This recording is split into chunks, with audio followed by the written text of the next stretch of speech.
এই মুহূর্তে পাকিস্তানের যা অবস্থা, তারা এখন কান্নাকাটি করেও আর কিছু করে উঠতে পারছে না। কেন বলছি? কারণ অলরেডি পাকিস্তানে পিএসএল চলছে, পাজামা সালোয়ার লিগ। তারা মনে করে যে সেটা হচ্ছে তাদের সব থেকে বিশ্বসেরা লিগ এবং সব থেকে বড় লোকি লিগ, মানে সব থেকে টাকা হয়তো পিএসএল এ ফেলা হয় তারা ভাবে। কিন্তু তারা আইপিএল এ কখনো আসেনি, সুযোগ পায়নি, সুযোগ দেবেও না। সেই কারণে তারা তাদের লিগটা নিয়ে সব থেকে বড় ভাবে। এবং কি অনেক বিদেশি আছে যারা একটা সময় আইপিএল ছেড়ে তারা পিএসএল এ খেলতে গেছে, এবং কারা খেলতে গেছে সেটাও একটু দেখার বিষয় আছে।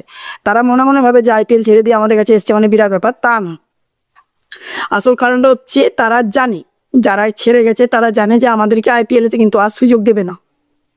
কারণ আইপিএল শুধুমাত্র ব্যাটে বলে কথা বলা প্লেয়ারদেরকেই সুযোগ দেয়, তাছাড়া কাউকে দেয় না। তো যারা সুযোগ পাবে না তারা অলরেডি জেনে গেছে, সেই কারণে তারা পিএসএল খেলতে গেছে পাকিস্তানে। এখন হচ্ছে কি, পিএসএল থেকেও সব চলে আসছে ভারতে আইপিএল খেলতে।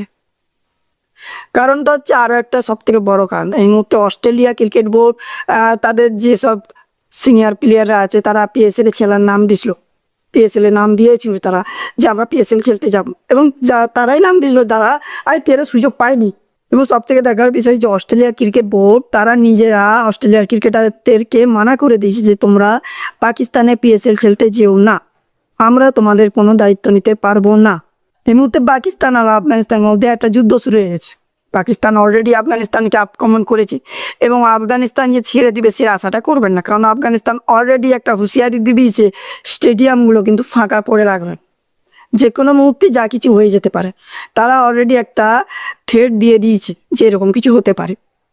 সেই ভয়েতে, শুধু সেই ভয়েতে বলবো না, কারণ এর আগেও পাকিস্তানের যারাই খেলতে গেছে তারাই বিপদের সম্মুখীন হয়েছে, জীবন নিয়ে টানাটানি। সেই কারণে অস্ট্রেলিয়া বোর্ড মানা করে দিয়েছে তোমরা যেও না, এবং সবাই এক এক করে এখন ভারতে আইপিএল এর জন্য চলে এসেছে, এবং কয়েকজনকে ভারত নিজেরা কিনেও নিয়েছে। কারো চোট ছিল সেই কারণে শ্রীলঙ্কার প্লেয়ার দাসু সানাকাকে নিয়ে নিয়েছে, কারণ সাংকারণের চোটের কারণে সে কেটে যায়, এবং দাসুল সানাকাকে তারা নিয়ে নেয়। আরও কিছু লেজেন্ড প্লেয়ার আছে, তাদেরকেও কিন্তু তারা এখন বলতে চাইছে যে আমরা আইপিএলেই যাব, কিন্তু হয়তো তারা আর আইপিএলের সুযোগ পাবে না, অলরেডি সব পিএসএল থেকে চলে আসছে। এই হচ্ছে পাকিস্তানের অবস্থা। তারা এখন লতি ঘটি বাটি সব তাদের শেষ, কি করবে।